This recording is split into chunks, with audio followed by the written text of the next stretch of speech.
Здравствуйте, уважаемые зрители! В этом видео автор хотел бы разобрать очень важный вопрос, который касается различия танков семейства Т-64, Т-72 и Т-80. Дело в том, что, как было замечено ранее, большинство людей, особенно тех, которые не знакомы с военной сферой, не знают, как отличить эти танки между собой. Поэтому данное видео даст возможность людям, даже никак не связанным с военной техникой, определить, какой перед ними танк. На данном фото вам показаны три основных боевых танка Т-64, Т-72 и Т-80. Как видите, если с танков снять все обвесы и навесное бронирование, то танки просто невероятно похожи между собой.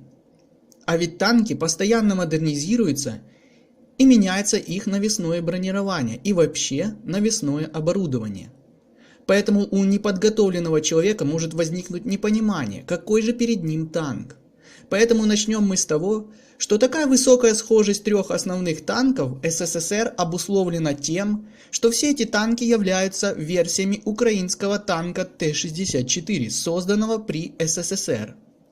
Один из представленных танков является его упрощенной версией, созданной сначала для массового производства на случай глобальной войны, а потом после более сильного упрощения и внесения сильных изменений, запущенной в серию и в мирное время, как специальный танк для экспорта. А второй танк является газотурбинной версией танка Т-64, созданной специально для условий Крайнего Севера и низких температур. Какой из этих танков лучше других, в данном ролике мы разбирать не будем. Этот ролик посвящен только различиям этих танков, чтобы у людей была возможность определить эти танки между собой. Как вы считаете, какой танк где? Видите, человеку, не связанному с военной тематикой, это будет крайне трудно сделать. И тем более человеку, который видит проезжающий танк и не знает, что это за танк. Давайте облегчим задачу и покажем ходовые части танков. Теперь их уже легче различить. Так вот, если вы видите танк с вот такими относительно других танков маленькими катками, то знайте, что перед вами танк Т-64. Траки гусениц этого танка имеют большие отверстия. Если вы видите танк с крупными катками, то перед вами однозначно либо Т-72, либо Т-80. Обратите внимание на размер катков. У Т-80 они гораздо меньше, чем у Т-72 и хорошо различаются по внешнему виду. Если вы видите танк со средним размером катков, которые внутри не имеют никаких выпуклостей, то перед вами однозначно Т-80. Если же танк имеет очень крупные катки с вот такими выпуклостями, то перед вами танк Т-72 или же Т-90. Они имеют одинаковые катки, потому что танк Т-90 является все тем же танком Т-72. Как их различить между собой, вы узнаете чуть позже. Еще одним способом определить, какой перед вами танк, являются смотровые приборы механика-водителя. Если вы видите три стекла смотровых приборов, то перед вами танк семейства Т-80. У всех остальных танков Т-64 и Т-72 имеется всего по одному, но более крупному стеклу. Также отличительной чертой Т-72 является боковой выхлоп отработанных газов двигателя. Выхлопная труба направлена по левому борту танка. А Т-64 и Т-80 имеют задний выхлоп. Выхлопная труба находится в корме танка и направлена назад. Еще одной отличительной чертой танков являются крышки моторно-трансмиссионного отделения танков. У Т-64 имеется эжекционная система охлаждения и имеется вот такая вот крупная крышка с сетками характерной формы. Такая же крышка имеется и на Т-80УД. Но его легко различить с Т-64 по ходовой части. У газотурбинного Т-80 имеется вот такая крышка без сеток. А сами сетки находятся ближе к башне. А у танка Т-72 и Т-90 имеются вот такие крышки МТО. Как видим, по крышкам моторных отделений танки также легко различимы. Собственно, это и есть основные отличия, по которым можно быстро и четко определить, какой перед вами танк.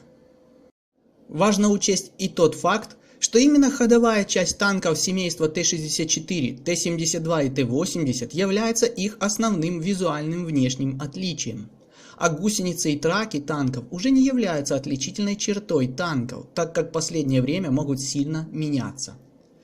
То же касается и смотровых приборов и крышек моторно-трансмиссионных отделений. Они могут усовершенствоваться и поэтому в дальнейшем могут быть заменены на какие-нибудь другие.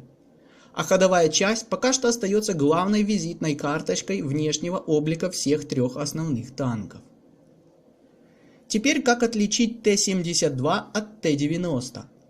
Сразу нужно уточнить, что советскому танку Т-72БУ образца 1989 года при принятии на вооружение уже российской армии было присвоено название Т-90.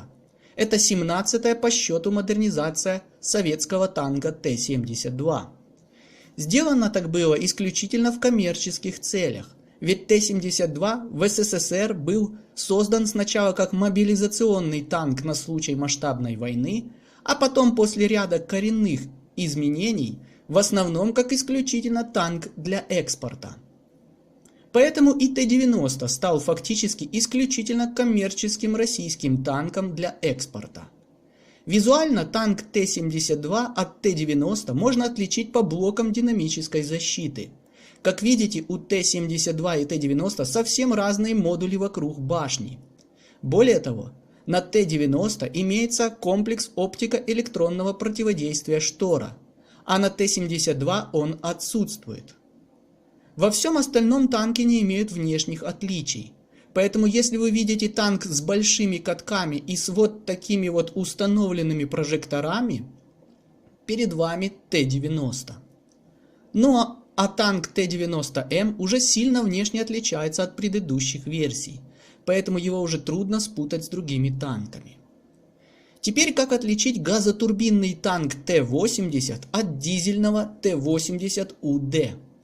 Поскольку ходовая часть, а также внешний облик танков, все обвесы у них фактически одинаковы, то отличить их можно как раз по крышкам моторно-трансмиссионного отделения. У газотурбинного Т-80 имеется крупная цельная крышка на моторно-трансмиссионном отделении, а у Т-80УД вот такая крышка эжекционной системы охлаждения с сетками. Поэтому если вы видите крупную крышку из цельного листа стали, перед вами газотурбинный Т-80. А если с вот такими сетками, перед вами Т-80УД. Важно отметить, что Т-64 и Т-80УД имеют фактически одинаковое семейство дизелей 5ТД и 6ТД, а также эжекционную систему охлаждения с одинаковыми крышками моторно-трансмиссионных отделений. Но эти танки легко различить между собой по размеру катков ходовой части, ведь у Т-64 они самые маленькие и узкие. Однако в Российской Федерации танки Т-80 модернизировали до версии Т-80 БВМ.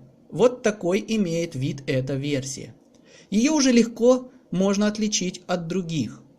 А от Т-90М она легко отличается по ходовой части, по каткам.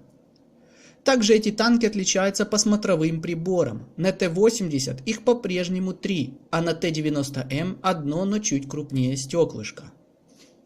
Ну а созданные в Украине танки Т-84 также уже сильно отличаются и их легко можно определить. Это Т-84У, это Т-84-120 Ятаган, а это БМ Оплот. Все эти танки имеют одинаковые по виду ходовые части и крышки моторно-трансмиссионных отделений, так как имеют дизель 6ТД и характерные крышки эжекционных систем охлаждения. На этом у нас все. А если вам интересно узнать подробнее об истории танкостроения СССР, Украины и России, а также детали создания фактически всех советских, украинских и российских танков, вы можете посмотреть видеообзор из 2 серий о танкостроении СССР, Украины и России. Ссылочка на него указана в описании данного видео. Также ролик будет представлен вам в конечных заставках далее. Спасибо за просмотр. Ставьте лайк, пишите ваши комментарии и до скорой встречи с новыми интересными видео.